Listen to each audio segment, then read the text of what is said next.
అంటే it shows unity అనగా ఐక్యతను సూచిస్తుంది. దీన్ని ఐక్యత కారణం ఏంటి అంటే ఒక పండగ చేయాలన్నా, ఒక పని చేయాలన్నా, ఒక కార్యక్రమం చేయాలన్నా, ఒక ప్రార్థన చేయాలన్నా అక్కడ ఏం కావాలి అని అంటే ఐక్యత కావాలి. ఆ ఐక్యత అనేటువంటిది లేకపోతే అక్కడ ఏం జరుగుతుంది అని అంటే జరగాల్సినటువంటి కార్యక్రమము సక్రమంగా జరిగించబడదు. ఎస్పెషలీ ఈ చర్చి అనేటువంటి దాన్ని మనం ఆలోచన చేస్తే సంఘములో ఎప్పుడు కూడా ఉండాలి అంటే ఐక్యత ఉండాలి. సంఘంలో ఉండాలి ఐక్యత కలిగి ఏ పని చేసినా ఆ పనిని దేవుడు చేస్తాడు అని అంటే ఆశీర్వదిస్తాడు, అభివృద్ధి చేస్తాడు, ఉన్నతమైనటువంటి దీవుల్లో కలుగు చేస్తాడు. క్రిస్మస్లో కూడా ఐక్యత ఉంది. క్రిస్మస్ దేన్ని సూచిస్తుంది అని అంటే ఐక్యతను చూపిస్తుంది. అది ఏంటో కొన్ని మాటలు చెప్పి నేను 4 మాటలు చెప్పి ముగిస్తాను. ప్రత్యేకించి ప్రవక్త అయినటువంటి యెషయా ఏం సెలవిచ్చాడు అని అంటే ఇర్మియా ఒక శ్రేష్టమైనటువంటి వచనాన్ని లేకపోతే ఒక ప్రవచనాన్ని ప్రభు యొక్క లేఖనము ద్వారా ఆయన తెలియజేసినటువంటి సంగతి మనం ఆలోచన చేస్తే యెషయా గ్రంథము 7వ అధ్యాయం 14వ వచనం ఉంటాడు, కాబట్టి ప్రభువు తానే ఒక సూచన మీకు చూపును, ఆలకించుడి, కన్యక గర్భవతి అయి కుమారుడు కని అతనికి ఇమ్మానుయేలు అనే పేరు పెట్టును. ఇది ప్రవక్త అయినటువంటి యెషయా ద్వారా చెప్పబడుతున్నటువంటి ఒక ప్రవచనం. ఈ ప్రవచనం అనేటువంటిది యేసుక్రీస్తు ప్రభువారి యొక్క జీవితం ద్వారా నెరవేర్చబడింది అనేటువంటి సాక్ష్యం ఏమిటి అంటే మత్తయి సువార్త 1వ అధ్యాయంలో 21-22 వచనాలు అంటాడు, ఆమె ఒక కుమారుని కనును, తన ప్రజలను వారి పాపము నుండి ఆయనే రక్షించును, కనుక ఆయనకు యేసు అనే పేరు పెట్టుదు అనెను. ఇదిగో కన్యక గర్భవతి అయి కుమారుని కనును, ఆయనకు ఇమ్మానుయేలు అని పేరు పెట్టుదురు అన్న ప్రభువు తన ప్రవక్త ద్వారా పలికిన మాట నెరవేరినట్లు ఇదంతా చదివాను. ప్రవక్త అయినటువంటి యెషయా ప్రవచించాడు. ఆ ప్రవచనం అనేటువంటిది ఎవరి జీవితంలో, ఎవరి పుట్టుక ద్వారా, ఎవరి జన్మ ద్వారా నెరవేర్చబడింది అని అంటే యేసుక్రీస్తు ప్రభువారి యొక్క జన్మ ద్వారా అది ఇవ్వబడింది, నెరవేర్చబడింది. కనుక ఈరోజు ప్రపంచం మొత్తం కూడా నివ్వెరపోయి నిర్ఘాంతపోయి ఎవరి వంక చూస్తున్నారు అని అంటే యేసుక్రీస్తు ప్రభువారి వంక చూస్తున్నారు. కారణం ఏంటంటే ఈ క్రియేటెడ్ హిస్టరీ. ఆయన ఒక చరిత్రను సృష్టించాడు, చరిత్రను తిరగరాశాడు, చరిత్రను విభజించాడు, చరిత్రలో నిలిచిన వాడుగా ఉన్నాడు. అలాంటి యేసుక్రీస్తు ప్రభువారు ఈ భూమి మీదకి దిగి రావటానికి ఎలాంటి స్థితిని కలుగు చేయడానికి వచ్చాడు అని అంటే ఒక ఐక్యతను చూపించడానికి వచ్చాడు. ఏమిటి ఐక్యత అంటే మానవుడు పాపి ఉండగా దేవుడు పరిశుద్ధుడై ఉండగా, మానవుడు పాపి ఉండగా రాయబడిన మాట వారి పాపము నుండి ఆయనే విడిపించాడు. మనిషి పాపి ఉండగా దేవుడు పరిశుద్ధుడై ఉండగా వీరి మధ్య ఏమొచ్చింది? అగాధం వచ్చింది. బైబిల్ గ్రంథం అంటాడు, పరిశుద్ధుడైనటువంటి దేవుడు పాపి అయినటువంటి మనుషుని అంగీకరించట అసంభవం. వీరి మధ్య ఏముంది అంటే ఒక అడ్డుగోడ ఉంది, అడ్డుతెర ఉంది. ఈ అడ్డుగోడను తొలగించి వీరిరువురు కూడా ఏం చేస్తున్నారంటే ఉభయులను ఐక్యపరచడానికి, ఏం చేయడానికి? ఐక్యపరచడం. ఎవరిని? దేవుడిని మానవుని ఐక్యపరచడానికి పరమాత్ముడైనటువంటి దేవుడే క్రీస్తుగా ఈ లోకములో జన్మించాడు. అందుకని యేసు అంటాడు, తండ్రియు నేను ఏకమయ్యున్నాము, నన్ను చూసిన వాడు తండ్రిని చూసినట్లే. అంటే దేవుణ్ణి ప్రజలకు తెలియచేయటానికి, ప్రజలకు ప్రత్యక్షపరచడానికి, ప్రజలను దేవుణ్ణి ఏం చేయడానికి వచ్చాడు? ఐక్యపరచడానికి క్రీస్తు లోకానికి దిగి వచ్చాడు. అంటే క్రిస్మస్ ఏముంది? ఐక్యం. క్రిస్మస్ లో ఐక్యత ఉంది, కానీ క్రీస్తును ఆరాధిస్తున్నటువంటి వారు, క్రీస్తుని అనుసరిస్తున్న వారు, నేను క్రైస్తవుడిని, క్రైస్తవురాల్ని, విశ్వాసుని, భక్తిపరుడని చెప్పుకున్నటువంటి మనలో నిజముగా ఐక్యత ఉందా? ఒక్కసారి మనకి మనం ఏం చేయాలంటే ప్రశ్న చూసుకోవాలి. నిజముగా నా జీవితంలో, నా కుటుంబంలో, నా వ్యక్తిగతమైన జీవితంలో, సంఘములో ఐక్యత ఉందా అంటే అది నీ అంతరాత్మను అడిగితే నీకే తెలుసు. గుర్తుపెట్టుకోండి, యేసు ఎవరిని కలపడానికి వచ్చాడు? పరిశుద్ధుడైనటువంటి దేవుణ్ణి పాపమైనటువంటి మనుషుని కలపడానికి, ఐక్యపరచడానికి ఆయన ఈ లోకానికి దిగి వచ్చాడు. అయితే ఆయన పుట్టిన తర్వాత ఏం ఐక్యత కలిగింది అంటే కొన్ని మాటలు మనం చదువుకొని ముగించుకున్నాం. చదవండి, లూకాసు వార్త 2వ అధ్యాయంలో, లూకాసు వార్త 2వ అధ్యాయంలో మనం ఆలోచన చేస్తే 14వ వచనం చదవండి. 14వ వచనంలో 13, 14. వెంటనే పరలోక సైన్య సమూహము ఆ దూతతో కూడా నుండి సర్వోన్నతమైన స్థలములలో దేవునికి మహిమయు ఆయనకి ఇష్టలైన మనుషులకు భూమి మీద సమాధానము కలుగును గాకని దేవుని స్తోత్రము చేయుచుండెను. ఇక్కడ పరలోక సైన్య సమూహం కనిపిస్తా ఉంది. ఇప్పుడు దేవదూతలు ఎవరికి వాళ్ళే నాకు సంబంధం లేదు, మీరు వస్తే రండి నేనే వెళ్తానని చెప్పి ఎవరికి వాళ్ళు వచ్చారా? చెప్పాలి, అందరు కలిసి వచ్చారా? సైన్య సమూహం అంటే అందరూ కూడా ఏం చేశారు? ఐక్యతగా వచ్చి దేవుని ఏం చేశారు? ఆరాధన చేశారు. అంటే దేవతల మధ్య ఉంది ఐక్యత ఉంది. ఆ సైన్య సమూహం మొత్తం కూడా ఏం చేశారు అంటే భూమి మీదకి దిగివచ్చి వారు గాన ప్రతిగానం చేస్తున్నారు. సర్వోన్నతమైన స్థలముల్లో దేవునికి మహిమ, ఆయనకి ఇష్టమైనటువంటి మనుషులకు భూమి సమాధానం. ఇప్పుడు ఒక ఐక్యత కనిపిస్తా ఉంది. ఎవరి మధ్య? There is a unity among angels. ఎవరి మధ్య? దేవదూతల మధ్య ఏముంది? ఐక్యత ఉంది. ఈరోజు ఆయన ఆరాధించేటువంటి ఆరాధన భావం కలిగి ఆయన సన్నిధికి వచ్చేటువంటి మనలో ఎవరి తీరు వారిది యమునా తీరైనటువంటి స్థితి ఉంది తప్ప ఐక్యత ఉందా? చెప్పుకోవటమేమో ఏసైని ఆరాధిస్తున్నాం, ఏసఐ పండుగ చేస్తున్నాం, ఏసఐ అది చేస్తున్నాం, కానీ ఎవరి ముఖస్థుతి వారిది, ఎవరి ముఖ బృందాలు వారియే, ఎవరి అభిప్రాయాలు వారియే, ఎవరి ముట్టి ఈర్పులో వారి. Is there any unity? నిజంగా మన మధ్య ఐక్యత ఉన్నదా? గుర్తుపెట్టుకోండి, దేవదూతల సహితమే ఐక్యత కలిగి యేసయ్యని ఏం చేశారు?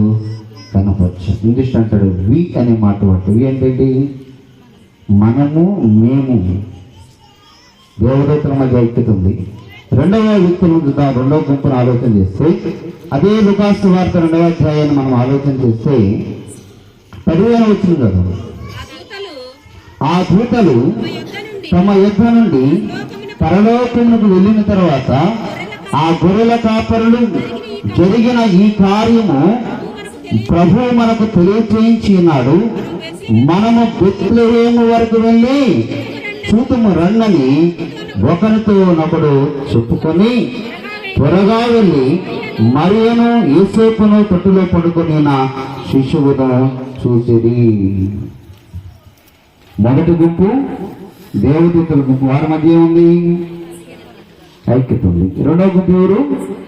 యేసయ్య పుట్టిన తర్వాత దేవదూతలు ఎక్కడికి వచ్చారు? గొర్రెల కాపరి దగ్గరకు వచ్చి ఆ గొర్రెల కాపరికి ఏం చేశారు అంటే స్వార్థను, రక్షణ వార్తను, క్రీస్తు జనన వార్తను ప్రకటన చేస్తే వారు ఏం చెప్పుకున్నారు అంటే మీరు వచ్చారండి అబ్బాయి, నేను ఒక్కడే వెళ్తానని చెప్పలా అన్నారా? వాళ్ళు ఏం చెప్తున్నారు అక్కడ? ఒక స్పష్టమైనటువంటి మాట తెలియజేస్తూ ఉన్నారు. ఏమిటి అంటే ప్రభు మనకు తెలియచేయించి ఉన్నాడు, మనము బెత్లెహేము వరకు వెళ్ళి చూద్దాము రండి. మనం అన్నాడా, నేనన్నాడా? మనం అంటే ఎవరు? నేను ఒక్కడిని ఆరాధన చేసుకుంటానంటే ఇక్కడ ఏముండదు, అంత జాయితీసి. మనందరూ ఏం చేద్దాం? మనందరం సెమీ క్రిస్మస్ చేద్దాం, మనందరం క్రిస్మస్ చేద్దాం, మనందరం పండుగ చేద్దాం, మనందరం కలిసి దేవుని గణపరుద్దామన్న దానిలో ఏముంది? ఐక్యత ఉంది. మీరు వచ్చారండి నేను చేసుకుంటాను అంటే దానిలో ఏం లేదు, ఐక్యత. గొర్రెల కాపలు ఏం చెప్పారు అంటే ఒకరితో ఒకరు చెప్పుకొని, ఒకరినొకరు పురుకొలుపుకొని, ఒకరికొకరు ప్రోత్సహించుకొని వారు త్వరగా వెళ్ళి ఎవరు చూద్దాం? దేవుడు యేసుక్రీస్తు ప్రభువారు ఈ లోకంలో జన్మించాడు గనక ఆయన త్వరగా వెళ్ళి మనం చూద్దామని చెప్పుకొని వెళ్ళి చూశారు. ఆయన మహిమపరిచారు, ఘనపరిచారు, ఆరాధన చేశారు. వారు కనులారు చూసిన వాటిని, చెవులా విన్నటువంటి వాటిని ఏం చేశారు? ప్రచురం చేశారు. వారందరూ కలిసి చేశారా, విడివిడిగా చేశారు? There is a unity among the ఎవరు? షెపర్డ్స్. గొర్రెల కాపర్ల మధ్య ఏముంది? మొదటిది దేవదూతల మధ్య ఐక్యత ఉంది. రెండవది గొర్రెల కాపర్ల మధ్య ఐక్యత ఉంది. మూడవ గుంపును మనం పరిశీలన చేస్తే చదవండి, మత్తయి సువార్త 2వ అధ్యాయము. మత్తయి సువార్త 2వ అధ్యాయము మొదటి వచనం నుండి చదవండి. రాజైన హేరోదు దినములందు యూదయ దేశపు బెత్లెహేములో యేసు పుట్టిన నింపుడా, ఇదిగో తూర్పు దేశపు జ్ఞానుడు యెరూషలేమునకు వచ్చి యూదులకు రాజుగా పుట్టినవాడు ఎక్కడనున్నాడు? తూర్పు దిక్కున. అక్కడ రాయబడిన మాట, తూర్పు దిక్కున మేము ఆయన నక్షత్రమును చూసి. నేనన్నారా మేమన్నారా? మేమంటే నా అర్థం ఏంటి? ఒకరికంటే ఎక్కువగా ఉంటే ఎంతమంది వచ్చారు? కొంతమంది 3 అంటారు, కొంతమంది 4 అంటారు, కొంతమంది ఎంతోమంది చెప్తారు. కానీ ఆడ 3 బాక్సులు ఉన్నాయి కనుక ఎంతమంది అనుకుంటున్నాం? ఒక ఆయన హిస్టరీలో ఉన్నాడు, 4 జ్ఞానులు వచ్చారని చెప్తారు. కానీ వాళ్ళు తెచ్చిన వస్తువులను బట్టి వాళ్ళు ఎంతమంది ఉన్నారని లెక్క? 3 అంటే ఒకరికంటే ఎక్కువ ఉన్నారు. నేను వచ్చానని చెప్పట్లో వాళ్ళందరూ కూడా ఇచ్చి చెప్తున్న మాట ఏంటంటే ఆయన నక్షత్రమును చూసి మేము ఆయన పూజింప వచ్చేది. క్రిస్మస్ అంటే క్రీస్తును ఆరాధించుట, క్రిస్మస్ అంటే క్రీస్తును గణపరచుట, క్రిస్మస్ అంటే క్రీస్తును పూజించుట, క్రిస్మస్ అంటే దేవుని మహిమపరచుట. మన ద్వారా దేవునికి ఏం రావాలంటే మహిమ రావాలి, ఆరాధన రావాలి. మన ద్వారా దేవునికి ఏం రావాలి? మన ప్రాముఖ్యత, ప్రాధాన్యత రావాలి. దేవదూతల సమూహము గుంపుగా దిగి వచ్చి ఆయన ఆరాధన చేస్తారు. గొర్రెల కాపులు ఒకరితో ఒకరు చెప్పుకొని మనం త్వరగా వెళ్దామని చెప్పుకొని ఈసాయిని చూసి ఆరాధన చేశారు. తూర్పు దేశ జ్ఞానులు అంటున్నారు మేము ఆయన నక్షత్రములు చూసి ఆయన పూజింప వచ్చుకొని. మీరు కూడా ఏం చేశారు?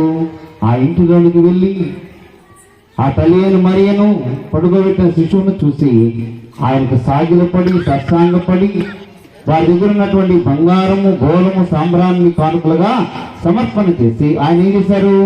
ఆరాధన చేశారు. అత్యంత ఆనందభరితులయ్యారు. ఏ ఆనందం ఇది? అత్యంత ఆనందభరితమైనటువంటి రీతిని వారు కలిగి జీవించారు. అక్కడ ఏముంది అంటే దేర్ ఈజ్ ఏ యూనిటీ. వారి మధ్య ఉంది ఐక్యత. అంటే ఒకటే అనే భావం, మేమందరం ఒకటే అని చెప్పేటువంటి తాత్పర్యం కలిగి ఉండటమే యూనిటీ. మరొక ఆయన చూద్దాం, చదువుదాం. అదే మత్తయి సువార్త 2వ అధ్యాయంలో 8వ వచనం చదువు. మీరు వెళ్ళి ఆ శిశువు విషయమై జాగ్రత్తగా విచారించి తెలుసుకొనగాని నేను వచ్చి ఆయన పూజించినట్లు నాకు వర్తమానం తిందని చెప్పి వాళ్ళని బెత్లెహేము పంపెను చాలు. ఎవరైనా ఏమంటున్నాడు ఆయన? ఇగో యూదులకు రాజుగా పుట్టినవాడు ఎక్కడ ఉన్నాడని తూర్పు దేశం వచ్చి జ్ఞానులు చెప్పారు. చెప్పినప్పుడు నిజంగా నేను దేవుని ఆరాధించాలి, నిజంగా దేవుని కనపరచాలి, నిజంగా దేవుని పూజించాలి, నిజంగా దేవుణ్ణి మహిమపరచాలి అంటే ఆయన ఏం చెప్పాలి? అయ్యా పదండి మనం మీతో పాటు నేను కూడా వస్తాను, మనం వెళ్దాం. ఆయన లోకరక్షణ అంటున్నారు కదా, నేను కూడా మీతో కలిసి ఆయన్ని పూజిస్తాను, మనందరం కలిసి ఏకంగా ఆయన్ని ఆరాధిద్దామని చెప్పనా. ఆయన అంటున్నాడు, నేను వచ్చి ఆయన పూజించలాగనా నాకేం కావాలి? ఇప్పుడు తెచ్చిందేనమ్మా, ఇప్పుడు తెచ్చిందేంది వాళ్ళు యూదులకు రాజుగా పుట్టినవాడు ఎక్కడ ఉన్నాడని చెప్పి వర్తమానం తెచ్చింది వాళ్ళే కదా. మనకి ఇంకా వర్తమానం తెచ్చింది ఇంకా గుర్తుపెట్టుకోండి. ఐ అనే మాట, వి అనే దానిలో ఏముంది? ఐక్యత ఉంది. ఐ అనే మాటలు ఏముందంటే అహంకారం ఉంది. ఏముంది? అహంకారం ఉంది. గర్విష్ఠుడైనటువంటి నీచ స్వభావం కలిగినటువంటి హేరోదు ఏం చేశాడు అంటే, నేను వచ్చి ఆయన పూజింప మీరు వర్తమానం తిన్నని చెప్పాడు. పూజించాడా? చెప్పాలి. గొర్రెల కాపర్లు యేసయ్యను పూజించారు, ఆరాధించారు. పరలోక సైన్య సమూహం దిగివచ్చి గాన ప్రతిగానము చేసి యేసయ్యని ఆరాధన చేస్తుంది. అలాగనే మేము తూర్పు దేశపు జ్ఞానులమని చెప్పుకుంటున్నటువంటి జ్ఞానులు ఏం చేశారు అంటే ఆయన్ని ఆరాధన చేశారు. కానీ నేను వచ్చి పూజించులాగన హిందూ శ్లోకంలో ఒక మాట ఉంది, అహం బ్రహ్మస్మి అంటాడు. దాని అర్థం ఏంటంటే నేనే మాట ఎవరు వాడతారు? దేవుడు తప్ప మనుషుడు వాడటానికి దానికి యోగ్యుడు కానీ కాదు. అంటాడు, నేనే దేవుడును, నేనే రక్షకుడును, నేనే నిన్ను కాపాడువాడును, నేనే సమస్తమునకు కారకుడును, కారణభూతుడను, ఆదియు అంతమును అయ్యున్నవాడును ఎవరు అనంటే నేనే.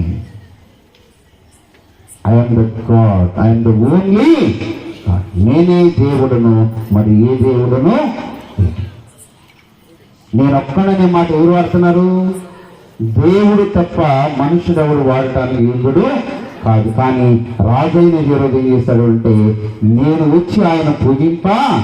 దీనిలో ఏముంది? కుట్ర ఉంది, దీనిలో కుతంత్రం ఉంది, దీనిలో ద్వేషం ఉంది, దీనిలో అసూయ ఉంది, దీనిలో రాజకీయం ఉంది, దీనిలో రొచ్చు ఉంది, దీనిలో అనేకమైన ఐహికమైన లోక సంబంధమైన ఆలోచనలు దాగి ఉన్నాయి. కనుక యేసుక్రీస్తు ప్రభువాన్ని కన్నులారా చూడలేకపోయాడు, ప్రభుని ఆరాధన చేయలేకపోయాడు. చేశాడా? మరి వీళ్ళందరూ దేవదూతల సమూహం ఆయన చూశారు, ఆరాధన చేశారు.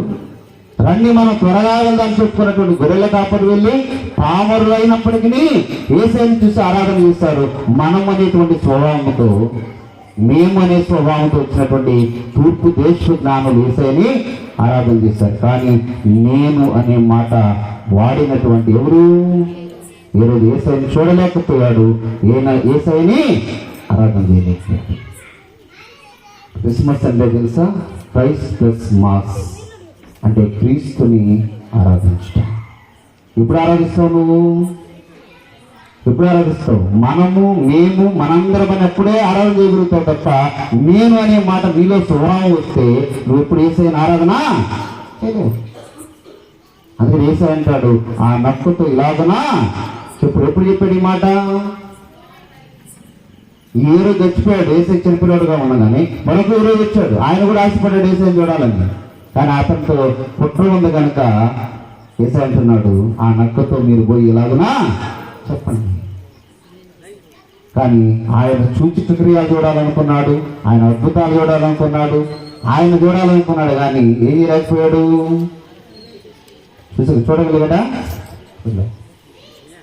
కనుక నువ్వు చూడాలన్నా, ఆరాధించాలన్నా, గణపరచాలన్నా మనలో ఏముండాలి అంటే చర్చ్ అనే మాటకు అర్థం ఏంటంటే కాల్డ్ అవుట్, అంటే లోకములో నుంచి, పాపములో నుంచి, సాతానులో నుంచి పిలువబడినటువంటి మనము ఐక్యముగా కూడి, ఏకముగా కూడి, ఏక మనసుతో, ఏకభావముతో, ఏకతాత్పర్యముతో దేవుని ఏం చేయాలి అంటే మనందరం ఒకటైనటువంటి భావంతో ఆరాధన చేయాలి.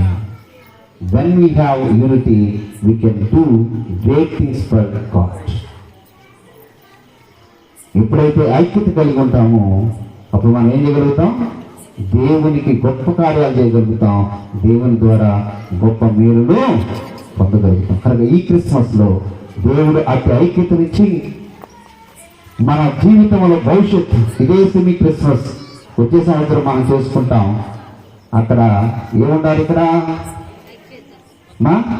ఈ ఐక్యత కలిగిన మనసుతో, ఏక మనసుతో ఏం చేయాలి అంటే we have to build our church. నూతనమైన మందిరం మనం దేంతో? ఐక్యత. అట్టి స్థితిని మీ అందరూ కలుగు చేసి దేవుడు ఈ క్రిస్మస్ సంతోషాన్ని, సమాధానాన్ని, ఆనందాన్ని, అట్టి ఐక్యతను, అందుకని యేసుక్రీస్తు ప్రభువారు దేవుణ్ణి మనుషులు ఏం చేశారంటే తన పుట్టుక ద్వారా ఏకము చేశారు. అట్టి ఐక్యత మనందరి జీవితాల్లో వర్తిల్లాలని నేను ఆశిస్తూ ఆశీర్వదిస్తూ ఈ మాటతో ముగిస్తున్నాను. దేవుడు మిమ్మల్ని దీవించిన గాక. ఆమె సమస్త జ్ఞానం ఇచ్చిన దేవుని సమాధానం యేసుక్రీస్తు వలన మీ హృదయములకు, తలంపులకు కావలి నుండి నడిపించును గాక. ఆమేన్.